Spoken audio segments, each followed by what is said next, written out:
시청자 여러분 안녕하십니까? 12월 20일 목요일 뉴스앤 이슈 시작하겠습니다. 강릉 펜션 학생 가스 중독 사고 상황 먼저 자세히 알아보겠습니다. 병원 두 곳에서 치료받는 학생이 모두 7명인데요.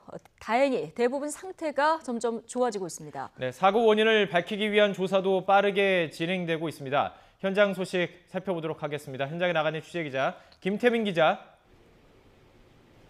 네, 강릉 아산병원입니다. 네, 학생들 상태가 좋아지고 있다고 하니까 다행인데요. 이 소식부터 먼저 좀 전해주시죠. 네, 지금 제가 있는 이곳 강릉 아산병원에는 병원으로 옮겨진 7명 가운데 5명이 치료를 받고 있습니다. 현재까지 의식을 회복한 1명만이 일반 병실로 옮겨진 상태인데요. 사고대책본부 측은 이르면 오늘 안에 상태가 호전되고 있는 2명이 추가로 일반 병실로 옮겨질 수 있을 것이라고 예상했습니다. 이렇게 되면 사고로 치료를 받는 학생 가운데 3명이 중환자실을 벗어나게 됩니다. 이외에 의식이 없는 2명 중 1명은 신장 기능이 떨어져 투석 치료 중이며 다른 1명도 반응을 조금씩 보이는 등 상태가 호전되고 있다고 밝혔습니다. 하지만 이렇게 차도를 보이더라도 충분히 치료를 마친 뒤에 퇴원을 검토할 계획이라고 신중한 태도를 보였습니다. 원주에 있는 2 학생은 여전히 중환자실에서 인공호흡기에 의존하고 있습니다.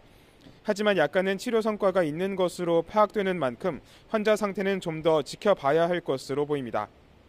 사고대책본부 측은 또 아직 치료를 받는 학생들이 세상을 떠난 친구들의 소식을 모르는 만큼 무분별한 취재를 자제해달라고 당부했습니다.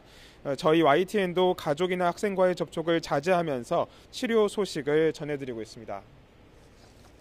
네, 이 사고 원인으로 그 보일러와 연통의 연결 상태가 지목이 됐는데요. 조사는 어떻게 진행되고 있습니까? 네, 경찰은 보일러와 연통이 어긋나 있었던 것이 사고 원인으로 밝혀진 만큼 이것이 왜 어긋나 있었는지 밝히는 데 수사력을 모으고 있습니다. 지금은 정확한 시점을 확인하고 있습니다. 지난 2014년 이 보일러가 설치된 시점인지 아니면 게스트하우스가 펜션으로 바뀐 시점인지 확인하고 있는 중입니다. 또 배기관의 규격은 적합했는지 또 보일러 점검 주체는 누구인지도 함께 확인하고 있습니다. 보일러 설치나 변경 과정에서 과실이 있었는지 따져 묻겠다는 건데 부실 시공 여부를 집중 확인할 방침입니다. 앞서 경찰은 어젯밤 사고가 난 펜션의 보일러를 통째로 떼어내 국립과학수사연구원 정밀 분석을 의뢰하고 보일러에 묻은 지문 등의 감식도 함께 진행하고 있습니다. 지금까지 강릉 아산병원에서 YTN 김태민입니다. 청와대 특별감찰반 의혹으로 파장이 이어지고 있는 가운데 자유한국당이 김태우 수사관의 첩보 목록을 공개하면서 논란이 새 국면에 들어섰습니다. 야당은 청와대를 검찰에 고발하겠다면서 초강수를 두고 있고 민주당은 정치 공세를 중단하라면서 맞서고 있는데요. 국회 취재기자 연결해 보겠습니다. 최기성 기자. 네, 국회입니다. 네, 지금 폭로전이 야당과 청와대 여당의 진실 공방에서 고발전으로까지 번지고 있군요.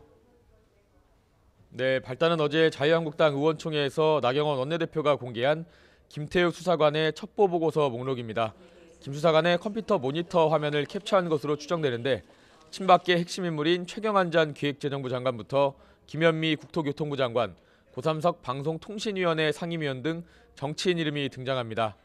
또 문재인 대통령의 산업자본의 은행지분 소유에 제한을 두는 이른바 은산분리 완화 추진을 비판했던 진보 성향 대학 교수와 조선일보가 취재 중인 사안 관련 내용도 담겼습니다. 한국당은 민간인 사찰 의혹을 규명해야 한다며 국회 운영위 소집은 물론 특별검사 도입에 검찰 고발 카드까지 꺼내 들었습니다. 저희는 오늘 고발장을 접수하도록 준비하고 있습니다. 검찰에 이 청와대 관계자들의 직무유기와 직권남용에 대해서 고발장 접수할 것이라는 말씀을 드리면서 바른미래당 김관영 원내대표도 의혹에 대한 검찰 수사 결과가 부진하면 특검 도입이 불가피하다는 입장입니다. 정치 공세인지 국정조사 사안인지 특검을 해야 할 사안인지 따져봐야 할 일입니다. 즉각 운영위원회를 열어서 이번에는 반드시 사건의 당사자인 민정수석을 출석시켜서 여당인 더불어민주당은 야당의 주장은 정치공세에 불과하다며 선을 그었습니다. 김 수사관이 본인의 비리를 숨기기 위해 허위 사실을 유포한 게 이번 사건의 본질이라며 수사를 통해 진실이 드러날 것이라고 강조했습니다. 야당에게 촉구합니다. 비위 의혹으로 검찰에 복귀한 특별감찰반원 한마디에 정치 공세를 하는 행위를 즉각 중단해야 할 것입니다. 첩보 목록 공개와 관련해서 청와대 박형철 반부패 비서관은 원칙에 따라 업무를 수행했다며 비위 혐의자의 일방적인 주장이 정치적으로 이용돼선 안 된다고 강조했습니다. 네, 오늘 오전에는 자영업자를 지원하기 위한 더불어민주당과 정부의 회의도 있었는데요. 어떤 논의가 오갔습니까? 네, 당정은 오늘 오전 국회에서 회의를 열어 우선 자영업 혁신 상권을 만들고 지역 자영업자를 위해 전용 상품권 도입을 확대하기로 했습니다. 여기에 온라인 상권 대응 역량 강화나 카드 수수료, 상가 임대료 부담 인하 방안 등도 추진하기로 했습니다. 홍영표 원내대표는 장기적인 관점에서 자영업이 자생력을 갖출 수 있는 생태계를 만들겠다고 말했습니다. 홍종학 중소벤처기업부 장관은 이번 대책은 자영업자와 함께 만들었다는 점에서 의미가 있다고 자평했습니다. 오늘 회의에는 소상공인연합회 등 자영업체 단체 관계자 여러 명도 참석해서 의견을 내놨습니다. 이와 별개로 국회 교육위원회에서는 오전 10시부터 유치원 3법 심사를 제기했지만 합의가 쉽지만은 않아 보입니다. 민주당은 정부 지원금과 학부모 부담금 회계를 한꺼번에 관리하고 교육 이외의 목적으로 쓰면 처벌해야 한다는 입장입니다. 이에 대해 한국당은 회계를 따로 관리해야 한다면서 처벌은 과도하다며 행정 처분이면 충분하다고 반발하고 있는 상황입니다. 지금까지 국회에서 전해드렸습니다. 검찰이 청와대가 특별감찰반원 출신 김태우 수사관을 고발한 사건을 수사의 공정성 확보를 위해서 서울중앙지검 대신에 수원지검이 맡도록 했습니다. 문무일 검찰총장은 오늘 김 수사관이 서울중앙지검에 근무하고 있는 점을 고려해서 주거지 관할 검찰청인 수원지검에 이송할 것을 지시했습니다. 앞서 청와대는 어제 오전 서울중앙지검에 공무상 비밀누설 등의 혐의로 김 수사관을 고발했고 검찰은 사건을 형사 1부에 매달렸습니다. 김태우 검찰 수사관에게 공무원 비위를 제보하고 함께 골프를 쳤다는 의혹을 받는 KT 임원이 검찰에 소환됐습니다. 대검찰청 감찰본부는 오늘 오전 10시에 KT의 A 상무보를 참고인으로 불러 조사하고 있습니다. A 상무보는 김 수사관에게 과학기술정보통신부 공무원 B씨가 IT 관련 협회 인사와 재정에 부당하게 관여했다고 제보한 것으로 알려졌습니다. 네. 고3 학생 10명이 참변을 당한 강릉 펜션 사고의 원인으로 가스보일러의 가스 누출이 지목되고 있습니다. 그런데 문제 보일러를 자격이 없는 업자가 설치한 것으로 YTN 취재 결과 드러났는데요. 사고대책본부장인 강릉시장도 이 같은 사실을 YTN에 알렸습니다. 강릉 취재기자 연결하겠습니다. 송세혁 기자. 네, 강릉입니다. 예, 자 펜션에 가스보일러를 무자격자가 설치했다. 이게 확인이 이제 된 거죠? 네, 그렇습니다. 저희 취재진이 취재한 결과 사고가 난 펜션 보일러는 지난 2014년 강릉 지역 모 설비업체 대표 최모 씨가 설치한 것으로 드러났습니다. 하지만 최 씨는 가스 보일러를 설치할 수 있는 자격이 없는 무자격자로 확인됐습니다. 최초 건물주가 가스 보일러를 직접 구매한 뒤 시공은 무자격자인 최 씨에게 맡긴 겁니다. 가스 보일러는 누구나 대리점이나 온라인을 통해 제한 없이 구매할 수 있습니다. 하지만 보일러 설치는 반드시 고압가스 자격증과 온수온돌 자격증 등 관련 자격증을 갖추고 가스안전공사의 안전교육을 받은 뒤 지자체의 시공업 허가를 받은 사람이 해야 합니다. 이와 관련해 사고대책본부장인 김한근 강릉시장도 건물주가 보일러를 직접 사서 누군가에게 시공을 맡겼다고 YTN 취재진에게 밝혔습니다. 건물주가 가스보일러를 직접 구매한 뒤 무자격자에게 설치를 맡긴 것은 전문 업체에 맡기는 것보다 비용이 덜 들기 때문이었을 것으로 추정됩니다. 경찰은 학생들이 어긋난 보일러 배기관을 통해 새나온 일산화탄소에 중독된 것으로 보고 있는데요. 결국 무자격자가 보일러를 설치하면서 배기관이 제대로 연결되지 않아 사고가 일어났을 가능성이 점점 커지고 있습니다. 지금까지 강릉에서 YTN 송세혁입니다. 미국의 중앙은행인 연방준비제도가 시장의 예상대로 기준금리를 또 인상했습니다. 올해만 벌써 4번째 인상인데요. 다만 내년에는 금리를 2차례만 인상해서 속도를 조절하겠다는 뜻을 내비쳤습니다. 뉴욕에서 김용수 특파원의 보도입니다. 트럼프 대통령의 거듭된 동결 압박에도 연준은 금리 인상 기조를 유지했습니다. 연준은 연방공개시장위원회 FOMC 회의를 마친 뒤 기준금리를 2.25에서 2.5%로 0.25%포인트 올린다고 발표했습니다.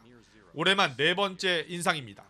제롬 파월 연준 의장은 미국 경제가 지금도 좋지만 내년에도 견고한 성장세를 이어갈 것이라며 점진적인 금리 인상 방침을 재확인했습니다.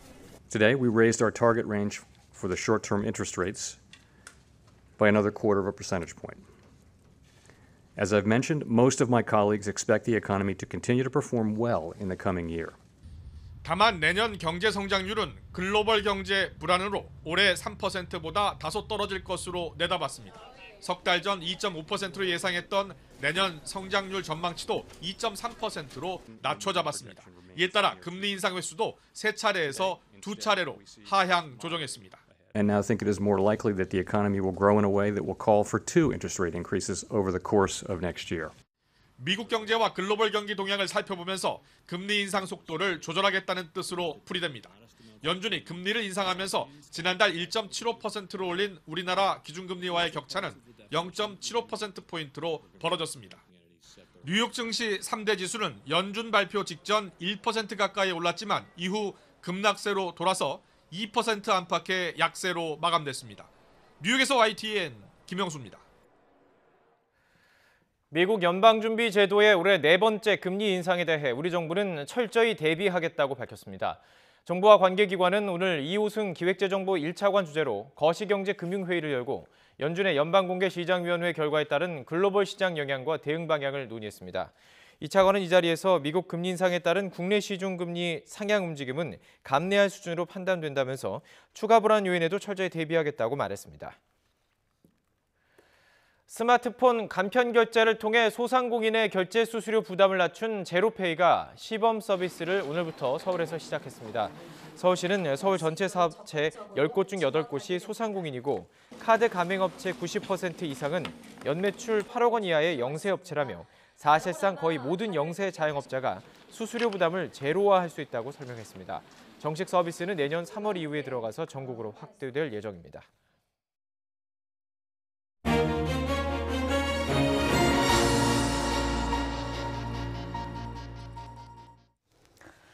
카카오의 카풀 서비스에 반대하는 택시업계가 오늘 하루 파업에 들어간 가운데 오후 2시부터는 국회 앞에서 대규모 집회도 엽니다. 주최 측은 전국 택시기사의 절반에 가까운 10만 명이 참석할 것으로 예상했습니다. 이경국 기자의 보도입니다. 택시업계의 대규모 도심 집회를 앞두고 여당은 다시 한번 설득에 나섰습니다. 가능하면 그 집회를 하지 않으면 좋겠다라는 생각은 하고 있습니다만 서로 소통하고 대화를 통해서 마지막까지 최선을 다하려고 합니다. 택시업계는 일단 정부, 국회, 카풀업체 등이 참여하는 대타협 기구에 들어가기로 했습니다. 대화와 투쟁을 병행한다는 겁니다. 카풀 서비스 전면 중단이 선언되어야 하며 제3차 결의대의 일본은 받아들일 수 없습니다. 예정대로 국회 앞 집회는 강행하기로 했습니다. 10만 명이 모일 것으로 예상했습니다. 전국 택시기사의 절반 수준입니다. 참가자들은 분신해 숨진 고 최욱이 씨를 추모하고 카풀 서비스의 전면 금지를 촉구할 계획입니다. 솔직히 말씀드려 죽게 살게요. 내 생존권을 지켜야 되니까. 본 집회를 마친 뒤에는 마포대교까지 북단 방향 모든 차로를 이용해 행진할 예정입니다. 차량 10,000대를 동원해 국회를 에워쌀 계획은 취소했습니다. 무단 운행 중단 등 불법 행위를 엄정 대응하겠다는 국토교통부의 경고가 나온 뒤 내린 결정입니다. 경찰은 8천여 명을 현장에 투입해 만일의 사태에 대비할 계획입니다. 소화기라든지 이런 거 충분히 지참을 해가지고 한강경찰대에도 배 띄워가지고 하고 구급차. 지자체들은 지하철 증편 운행이나 시내버스 막차 시간 연장 등 비상 수송 대책을 마련했습니다. 택시업계의 압박 속에 정부와 여당의 중재 노력이 극적 타협을 끌어낼 수 있을지 주목됩니다. YTN 이강국입니다. 네, 들으신 것처럼 잠시 뒤 카카오 카풀 시행에 반대하는 택시단체들이 서울 여의도에서 대규모 집회를 엽니다. 택시기사 분신 사건으로 더 강경해진 택시업계. 자, 요구하고 있는 것은 어떤 건지 입장 좀 들어보겠습니다. 이양덕 전국 택시운송사업조합 연합회 상무 연결돼 있습니다. 자, 이 상무님 나와 계십니까? 네, 안녕하십니까? 예, 안녕하세요. 이미 파업은 시작된 걸로 저희가 전해드렸고요. 오늘 이제 2시에 집회가 예정돼 있는데 전국에서 다 올라오시는 겁니까? 네, 전국 저희가 25만 대가 있는데요. 예. 일단 그 인원은 한 10만여 명이 지금 참석할 것으로 예상되고요. 10만 명, 한 만 대 정도가 아마 집결할 것으로 예상됩니다. 그렇군요. 최근 이 택시기사 분신 사건까지 벌어지면서 여당에서도 지금 상생 방안 대화로 찾아보자 이렇게 제의를 했는데 일단 그 사회적 합의 기구에는 응하신다는 이런 입장이신 거죠? 저희는 뭐 협상, 사회적 합의 기구의 뭐 협상이라든지 논의라든지 절대 거부할 그거는 아니고요. 대화를 하시겠다. 단지 뭐냐면은 지금 이 상황에서도 카카오 카풀 시범 서비스가 지금 진행 중에 있습니다. 네. 그래서 이런 모든 것들을 중단하고 제로 베이스 처음부터 한번 논의를 하자는 거지. 지금 카풀은 시행을 하면서 대화를 하자 아무런 의미가 없지 않습니까? 그러니까 지금 서비스가 진행되고 있는 카카오 이 카풀 서비스를 일단 중단하는 것이 대화의 전제 조건이다 이런 말씀이신 거죠? 네, 그렇게 볼 수 있습니다. 네. 예, 그러면 지금 대화를 통해서 택시업계에서 요구할 수 있는 요구사항은 구체적으로 어떤 겁니까? 기본적으로 저희는 자가용 유상운송행위, 불법 유상운송행위는 안 된다는 그런 입장이고요. 예. 공유경제, 혁신성장 다 좋다는 겁니다. 단지 그런 부분들을 우리 지금 남아도는 택시와 한번 해보자는 거죠. AI든 ICT든 그런 방안도 실질적으로 또 가지고 있고요, 저희가. 예. 그러면은 택시의 카풀을 접목해보자 이런 입장이신 건가요? 자가용이 아닌 택시와 공유경제를 하자는 거예요. 혁신성장을 하자는 겁니다. 예. 자가용 말고? 네. 자가용은 안 된다는 그런 입장은 확고하고요. 예. 지금 근데 카카오 앱에서 하고자 하는 서비스는 자가용을 통해서 하는 서비스잖아요. 그러니까 카카오가 지금 택시로도 지금 많은 그 데이터를 확보하고 그다음에 영업을 하고 있지 않습니까? 택시코어를. 예. 이런 부분들을 넓혀가자는 겁니다. 택시 시장을. 네. 그러면은 카카오도 살고 저희도 살고 상생 방안이 된다는 거죠. 예. 자, 그렇게 되면은 지금 카카오 앱 서비스 같은 경우에는 카풀 서비스 같은 경우에는 기존 지금 택시 요금보다 좀 저렴하게 이용할 수 있는 이런 서비스인데 이런 상업적인 어떤 경쟁은 하지 말자 이런 주장이신 겁니까? 그렇습니다. 자가용으로서는 뭐 중간에 그 착취 도구로 사용하는 것은 저희는 절대 이제 막아야 된다는 그런 입장입니다. 예. 자, 그런데 일반 시민들 입장에서는 조금 어떤 특정한 시간대는 택시 타기가 힘들다. 그래서 이런 서비스가 필요하다 이런 의견도 사실 많거든요. 네, 그런 이제 카카오에서 주장을 하고 주요 공급 불일치 시간들을 주장하고 있는데 그런 부분들은 앞서 말씀드린 대로 현재 그 공급 과잉인 택시와 ICT, AI를 접목하면은 해결할 수가 있다는 겁니다. 그는 반드시 예. 그렇다면은 조금 지금 말씀하시고 있는 그 방안을 조금 더 구체적으로 얘기를 해주시면요. 택시가 지금 전국에 25만 대가 있는데요. 여기 지금 5만 대가 지금 공급이 과잉이 됐다 해서 지금 감찰을 하고 있는 실정입니다. 자, 그러면 이게 지금 차고지에서 잠을 자고 있는 서울 같은 경우에 한 50%가 지금 잠을 자고 있는데 이런 택시를 끌어내어서 규제라든지 이런 부분들을 다 풀어서 끌어내어서 그 부분을 ICT, AI가 접목해서 주요 공급 불일치 시간대에 투입하자는 거죠. 지금 운영이 안 되고 있는 택시를 끌어내서 지금 시민들이 불편해하고 있는 사각지대 시간대에 조금 어떤 이런 카풀의 택시를 좀 이용해보자 이런 주장이신 건가요? 그렇습니다. 예. 네. 택시를 통해서. 택시를 통해서. 그러면은 지금 이제 무상으로 자가용을 통한 어떤 무상으로 자가용 택시를 영업했었던 기존의 어떤 좋은 취재 운동들이 있지 않았습니까? 그렇죠. 그런 부분에서는 저희는 앞서 밝혔듯이 저희는 절대 반대하는 건 그런 건 아닙니다. 카풀은 94년도에 법이 생겼을 때 입법 취지대로만 가면 되는 거고요. 서로 아는 사람끼리 같은 목적지, 같은 방향으로 가실 때 이용하시면 되는 거고요. 단지 이제 저희가 그 주장하는 뭐 유상으로서 중간 착취의 도구로서 사용하지 말라는 겁니다. 예. 그러니까 입법 취지에 맞게 이게 상업적이 아니라 이렇게 무상으로 어떤 승용차를 같이 타기 운동 이 정도 범위에서 해결할 수 있고 그렇죠. 네. 예, 지금 카풀을 굳이 하자고 하자면 이거를 기존에 놀고 있는 택시들을 좀 끌어들여서 해결하자 이런 입장이신데요. 맞습니다. 네. 예. 그런 방안이 있습니다. 예. 자, 그렇다 보면은 택시업계에서 이제 손님을 태우다가 일부 특정 시간이 되면은 자연스럽게 또 합승이 허용되는 게 아니냐 이런 지적도 있는데 이 부분은 어떻게 보십니까? 그런 말들이 나오고 있는데 과거에 예. 합성하면은 조금 좀 불안했지 않습니까? 네. 근데 지금 이제 기술이 발전하면 할수록 이제 ICT라든지 AI 기능을 접목하면은 모든 정보가 다 노출되게 돼 있지 않습니까? 네. 그러면은 과거에 그런 불안전한 부분들을 해소할 수 있다는 거죠. 아. 예. 근데 이렇게 밥줄을 놓고 파업까지 하시는 데는 보다 이제 근본적인 문제가 있어서 이렇게 나서는 것일 텐데요. 네네. 지금 택시 기사님들 그 처우 하루에 몇 시간에 대해서 산업금을 내고 나면 어느 정도 수입이 남는지 이 실태를 좀 여쭤봐도 되겠습니까? 지금 서울 같은 예. 경우에 이번에 그 요금 인상권을 해서 공청회를 했었지 않습니까? 거기 이제 발표 자료, 서울연구원 발표 자료인데 네. 지금 현재 한 10여만 원 정도가 월 수입으로 지금 되고 있다고 발표를 했었거든요. 210여만 원이요? 210여만 원. 예. 예. 이게 그래서 대체적으로 평균적으로 보면 그렇다는 말씀이신 거죠? 아니, 서울만 그렇습니다. 서울만. 예, 예.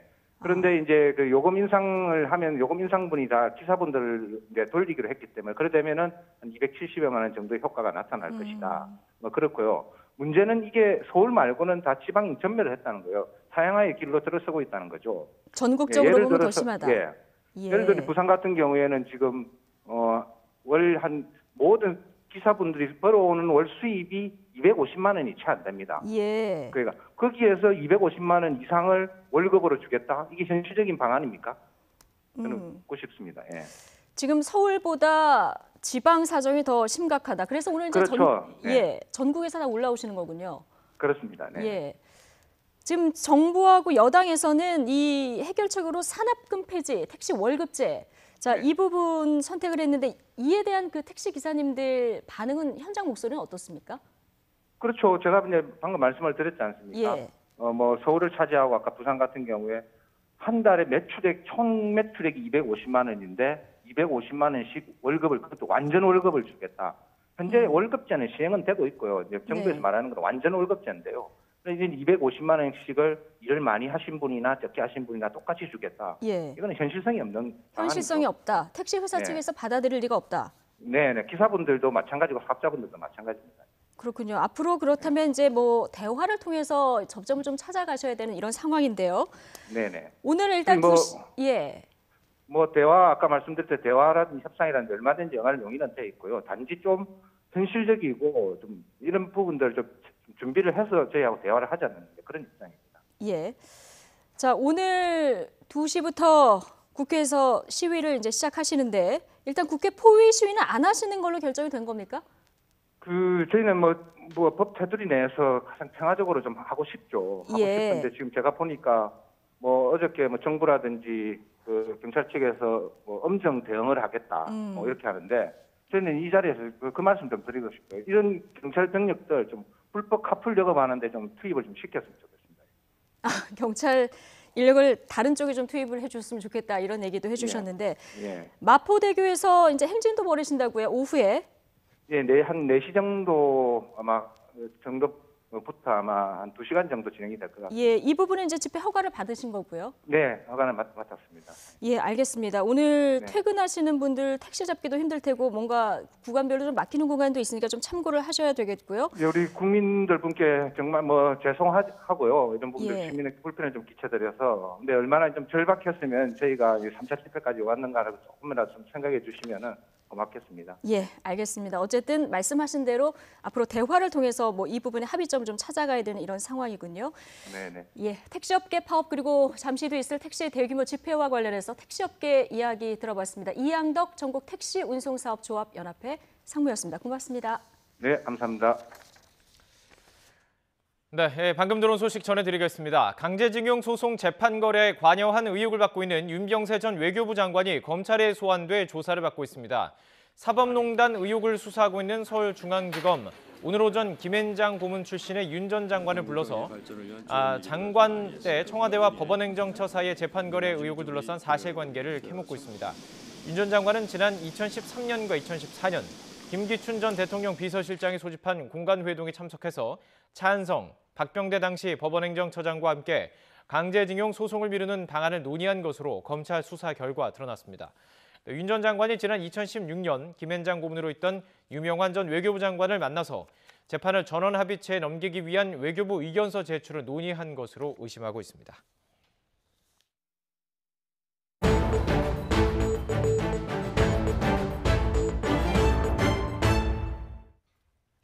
스티브 비건 미 대북정책 특별대표가 한미 워킹그룹, 그러니까 실무협의체 두 번째 회의를 위해서 어제 방한했습니다. 입국하자마자 준비한 말을 쏟아냈는데 침묵하고 있는 북한을 향한 유화적 메시지를 남겼습니다. 취재기자 연결해서 발언의 의미와 전망 알아보도록 하겠습니다. 한현희 기자. 네, 외교부입니다. 먼저 무슨 말을 했는지 짚어주시죠. 네, 여러 발언을 했는데요. 민간 차원의 대북 인도적 지원이 원활히 이루어질 수 있도록 미국 국민에 대한 북한 여행 금지 조치를 재검토하겠다는 것이 핵심적인 내용이었습니다.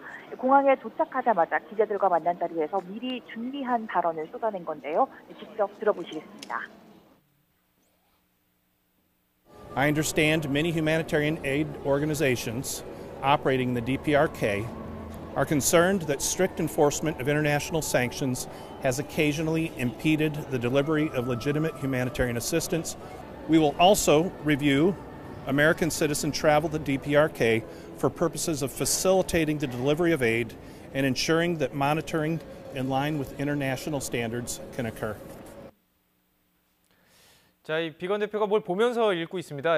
굉장히 준비된 내용이라는 느낌이 드는데 이거 어떻게 해석하면 좋을까요? 네, 보통 기자들이 질문을 하면 형식적인 답변을 내놓는 경우가 많은데 이례적으로 긴 메시지를 내놨습니다. 말씀하신 것처럼 입국 직후 정리된 입장을 취재진 앞에서 읽은 점을 고려하면 미국이 북한에 던지는 메시지로도 볼 수 있다라는 분석입니다. 북한은 최근 북미 협상에 나서는 대신 미국이 어린이들의 학용품과 장난감까지 제재하고 있다며 강한 불만을 드러냈습니다. 그런데도 미국은 이런 불만을 아랑곳하지 않고 오히려 제재를 강화해 왔는데요. 비건 대표의 이런 발언은 인도적 지원에 대해 제재 예외 입장을 내비친 행위라서 북한에 일종의 당근을 제시한 것이라고도 볼 수 있습니다.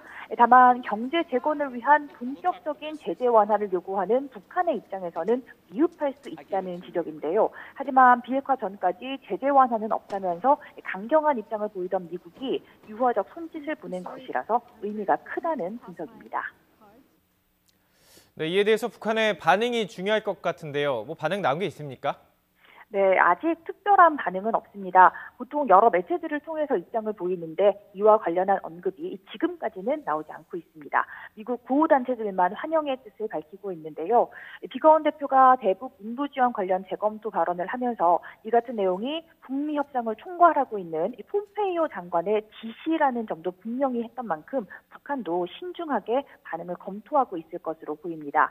현재 북한은 고위급 회담이나 실무회담 등 미국의 대화 제의에 전혀 응하지 않고 있는데 지금 같은 답보 상태가 이어질 경우 2차 북미 정상회담 개최 역시 어려울 수 있는 만큼 북한이 이번 메시지를 어떻게 받아들일지 관심입니다. 자, 이 비건 대표 애초 입국 목적은 워킹그룹 2차 회의가 내일 열리기 때문 아니겠습니까? 오늘 일정은 어떻게 됩니까? 네, 비건 대표는 오늘 판문점을 방문할 것으로 전해졌습니다. 이번이 5번째 방한인 비건 특별대표가 판문점을 찾는 것은 이번이 처음인 것으로 알려졌는데요. 다만 이번 판문점 방문에서 자신의 카운터파트인 최선희 외무성 부상 등 북측 관계자를 만날 계획은 없는 것으로 전해졌습니다. 이번 판문점 방문은 9.19 남북 군사합의 이행에 따른 긴장 완화 상황을 직접 확인하기 위한 것이라는 전언인데요. 이후 오늘 저녁에는 이두훈 외교부 한반도 평화교섭본부장과 만찬을 겸한 한미 북핵 협상 수석 대표 협의를 진행할 예정입니다. 이 자리에서 어제 공항에서의 발언이 미칠 영향에 대해서 의견을 교환하고 또 교착 상태가 길어지고 있는 북미 비핵화 협상의 상황을 평가하고 또 돌파구 마련을 위한 해법을 모색할 것으로 보입니다. 내일 오전에는 조명준 통일부 장관을 예방한 뒤에 한미 워킹그룹 2차 회의에 참석합니다.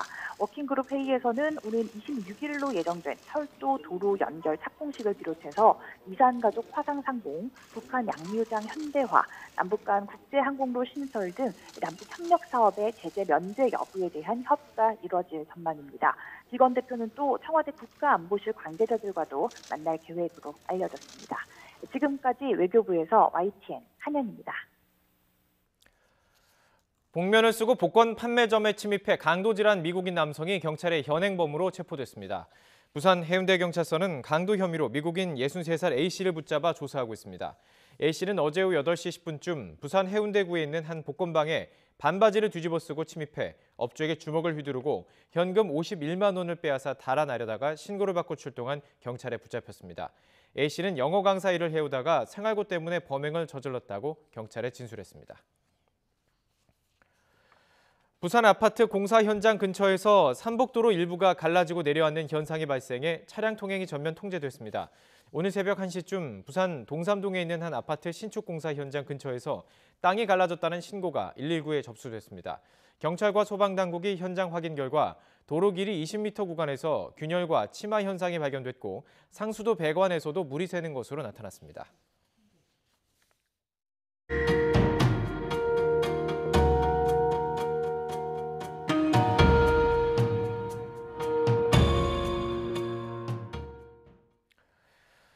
스물아홉 명이나 숨지고 40명이 다쳤던 충북 제천 스포츠센터 화재 참사가 발생한 지 내일로 꼭 1년이 되는데요.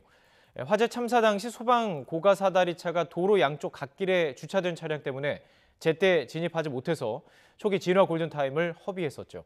여기에 불법으로 증개축된 건물 구조도 피해를 키운 원인 중 하나로 지목되면서 정부와 지자체가 재발 방지 대책을 약속했었습니다. 1년이 지난 지금은 얼마나 달라졌을까요? 이성우 기자가 현장을 다녀왔습니다. 제천 화재 참사 당시 소방당국은 초기 진화의 골든타임을 놓쳤습니다. 주정차 차량으로 대형 고가 사다리차가 500m를 우회하고 좁은 골목길로 사다리를 제때 펴지 못한 겁니다. 화재 발생 후 1년, 상황은 얼마나 변했을까요? 불이 났던 스포츠센터 건물은 불타 녹아버린 외벽은 보수됐지만 흉물스럽게 덩그러니 놓여 있습니다. 화재 참사가 발생한 건물입니다. 지금은 보시는 것처럼 가림막으로 건물 저층 부위를 가려놓은 상태입니다. 소방 사다리차가 제때 진입하지 못한 도로 상황은 1년 전이나 지금이나 비슷합니다. 화재 참사가 발생한 지 1년이 된 지금에도 화재가 난 건물 앞 도로에는 주정차 차량으로 가득합니다. 이 일대 도로는 주정차가 불가능한 황색 실선이 아니라 여전히 흰색 실선이 그어져 있습니다. 불과 1년 전 바로 이 자리에서 소방 차량 진입에 어려움을 겪으며 큰 피해가 발생했지만 개선된 것은 없습니다. 비상구 폐쇄와 불법 건축물 문제도 별반 다르지 않습니다. 충북소방본부 등 합동조사반이 지역 건축물을 대상으로 진행 중인 화재 안전 특별조사에서 지난달 기준으로 중대 위반 사항 561건을 적발했습니다. 이 중 대다수가 불법 증개축과 방화문 설치 불량 등 구조적 문제로 나타났습니다. 시간이 지나면 좀 관심을 안 가지는 것 같아요. 지자체나 정부 차원에서나 뭐 거의 지내갔으니까. 그나마 다행인 것은 소방차 긴급 통행로 확보를 위한 도로교통법이 지난 2월 개정됐고 건축물 외부 마감재를 불연재로 쓰도록 강제하는 건축법 시행령 개정이 추진되고 있다는 점입니다. 29명이 숨지고 40명이 다친 제천 화재 참사. 다시는 이런 사고가 발생하지 않도록 제천 화재 참사의 교훈을 다시 한번 되짚어 볼 필요가 있습니다. YTN 이성우입니다. 내년 1월부터 노인 단독 가구의 기초연금 수급 대상자 선정 기준액이 월소득 137만 원으로 올해보다 6만 원 상향 조정됩니다. 보건복지부는 이 같은 내용의 고시 개정안을 행정 예고했습니다. 부부 가구의 기초연금 선정 기준액도 올해 209만 6천 원에서 219만 2천 원으로 상향 조정됐습니다. 현재 탄력적 근로시간제를 도입한 사업장이 3.2%로 나타났습니다. 근로자 수 기준으로는 4.3%였습니다. 한국노동연구원은 최근 5인 이상 사업체 2,400여 곳을 대상으로 조사한 결과 이같이 나타났다고 밝혔습니다. 탄력근로제 단위기간 확대를 놓고 노동단체가 강력히 반대하고 있는 가운데 탄력근로제를 논의할 사회적 대화기구가 오늘 오전 전체 회의를 열고 출범했습니다. 노동시간 개선위가 출범한 것은 지난달 22일 청와대에서 열린 경사노위 본위원회 첫 회의에서 탄력근로제 확대 여부를 논의할 의제별 위원회를 산하에 설치하기로 결정한 지 약 한 달 만입니다. 관세청이 연말연시 해외여행 성수기를 맞아 여행객들의 휴대폰을 집중 검사하기로 했습니다. 관세청은 오는 24일부터 3주 동안 해외여행을 다녀오는 사람들을 상대로 마약류 밀반입이나 농산물 초과 반입을 집중 단속한다고 밝혔습니다. 특히 미국 일부 주와 캐나다 전역에서 대마 합법화가 이루어지면서 해당 지역 여행객들이 대마류를 접하기 쉬워짐에 따라서 이들 지역에서 들어오는 유학생이나 장기 체류자들을 중심으로 집중적인 검사를 진행한다고 설명했습니다. 성탄절을 앞두고 서울 조계사에서 종교 간 화합을 기원하는 성탄트리 점등식이 열렸습니다. 대한불교조계종은 어제 조계사 일주문 앞에서 종교계 인사들과 함께 트리 점등식을 갖고 아기 예수의 탄생을 미리 축하했습니다. 트리 점등에 이어서 조계사 어린이 합창단과 참석자들은 크리스마스에는 축복을, 루돌프 사슴코를 함께 불렀습니다. 미국 백악관은 이슬람 국가 IS 격퇴를 위해서 지난 2015년부터 투입했던 시리아 주둔 미군의 철수를 시작했다고 발표했습니다. 이에 따라 8년째 내전을 겪고 있는 시리아를 둘러싼 세력 균형의 변화에 관심이 쏠리고 있습니다. 이동우 기자의 보도입니다. 트럼프 미국 대통령은 시리아 내 이슬람 국가 IS에 대한 완전한 승리를 선언하면서 시리아 주둔 미군 철수를 공식 선언했습니다. We have won against ISIS. We've beaten them and we've beaten them badly. It's time to come back. They're getting ready. 세라 샌더스 백악관 대변인은 시리아 내 IS에 대한 승리가 군사작전의 종식을 의미하는 것은 아니라며 미국과 동맹국들은 필요할 때면 언제든 다시 개입할 준비가 돼 있다고 밝혔습니다. 2천여 명의 미군은 터키 국경 근처 시리아 북동부 지역에서 IS와 싸우고 있는 시리아군에 대한 군사훈련을 지원해왔습니다. 시리아 동부 국경지대 일부에 IS 점령지가 남아있지만 미미한 수준인 것으로 알려졌습니다. 트럼프 대통령은 앞서 미국이 중동 전쟁에 개입해 7조 달러를 낭비했다며 IS를 거의 다 몰아냈는데 시리아에 미군을 계속 주둔시키는 것은 말이 안 된다고 주장해왔습니다. 하지만 같은 공화당 내에서조차 비판적 목소리가 터져나오고 있습니다. It's a terrible thing for our nation. It's a terrible thing for the allies that we've been working with. 미군이 철수하면 시리아에서 미국과 각을 세워온 러시아와 이란, 터키에는 기회가 되겠지만 이란의 경쟁자인 이스라엘과 사우디아라비아는 불리해질 수 있습니다. IS 격퇴전에 합류하며 미국의 지원을 받아온 쿠르드 세력은 미군 보호막이 사라지면서 당장 전쟁 위협에 놓이게 됐습니다. YTN 이동우입니다. 유럽연합 EU는 오는 2021년부터 빨대, 면봉, 접시 등 플라스틱으로 만든 10가지 일회용 제품의 사용을 전면 금지합니다. EU 회원국을 대표하는 EU 이사회와 유럽의회 협상 대표들은 현지 시각 19일 오전에 브뤼셀에서 만나서 이같이 합의했습니다. EU는 이번 일회용 플라스틱 사용 금지 합의는 유럽의회와 EU 회원국에서 최종 동의를 받으면 공식 발효됩니다. 개인의 일탈이냐 양심 고백이냐 청와대 특감반원이었던 김태우 수사관의 폭로가 정치권 정쟁으로 계속 떠오르고 있습니다. 산발적 언론 보도에 청와대 대변인 급기야 기자들에게 급에 맞지 않는 일을 하지 말라 이렇게 발끈했는데요. 야당의 반발은 더 거세지고 있습니다. 잠시 뒤 뉴스앤이슈 2부에서 평론가 두 분과 정치권 핫이슈 짚어보겠습니다.